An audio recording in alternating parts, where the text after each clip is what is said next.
welcome to my YouTube channel and blog. I'm Jenny Hall, and I want to thank you for joining me in another card making tutorial. Today is a very simple card that's made up of basically frames. The card is measuring 4 1/4 by 5 1/2. That's the standard US card base. And the outer panel will measure 3 3/4 by 5 inch. So basically, you're coming down by a half an inch. I had to think about it. So it's a half an inch from the outside walls of the card base to the outside walls of the middle portion frame. And then the designer paper that's cut to go on top of that piece of frame on the outer frame is 1/8 of an inch smaller than the outer. The measurements for the innermost frame or panel of the card is 2 3/4 by 4. And then for the piece of crumb cake that's going to get stamped on is 1/8 of an inch smaller than that inner panel frame. Basically, I wanted to let you know that the measurements are they're very flexible. You can decide in your card making and crafting how much of a border you would like to allow.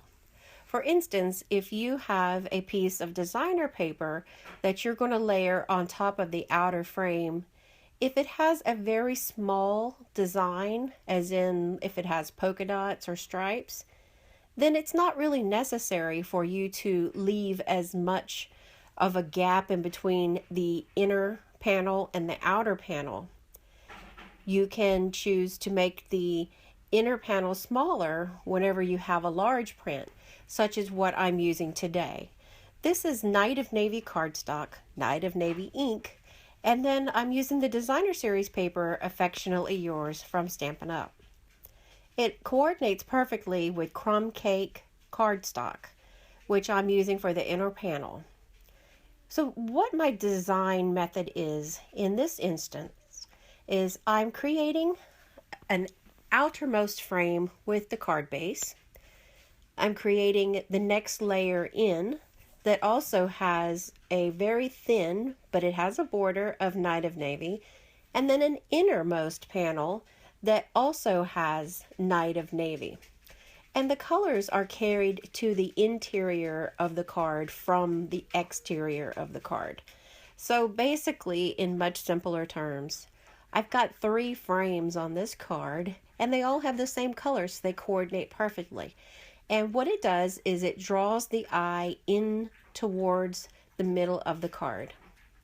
I'm leaving room around the sentiment of the card because the rest of the card is pretty much just really busy. So what I want to do is allow that sentiment to be able to actually be seen and to kind of rest where it is. And what this helps me do is as I look at the card as a whole, then I'll see different frames, but I'll also end up resting my eye on the sentiment that says, sending a smile your way. The sentiment and the stamped images are from Love and Affection stamp set. I don't believe there's a coordinating set of dies, but I have used this stamp set a number of times, and I really like the sentiments that it evokes. So what I'm doing with these small flowers is I'm fussy cutting them, and I'm going to overlay them on the large floral image to where they're partially hanging off of the card, or at least one of them will partially lay off of the card. This is a very quick video, and I think that it's really not necessary for me to go into really deep details to help you understand what the concept of frames are. I can pretty much be able to sum it up in what it means to me. I like to make layers and make frames to be able to kind of set an image apart. So what I've done with the outside frame is that's the card base, and it's setting the tone of the card. And then there's another layer that also has the same color as the card base, and it's setting it apart from the rest of the card. And then an innermost that has a frame that is also setting it apart from the rest of the card. So we're letting the frames kind of divide everything up. This is a very easy card design for anyone to duplicate and be able to make a masculine card. This way is a very nice way of using your designer series paper and coordinating cardstock and ink colors. It's kind of a no thought process kind of a card design. You could add bows, you could add ribbon and sequins. You can add a lot of things to enhance the elements of this card.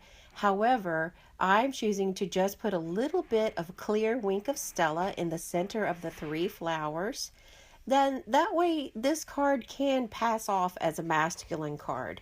So it's always nice to have a guide card laying around since they're harder to make for.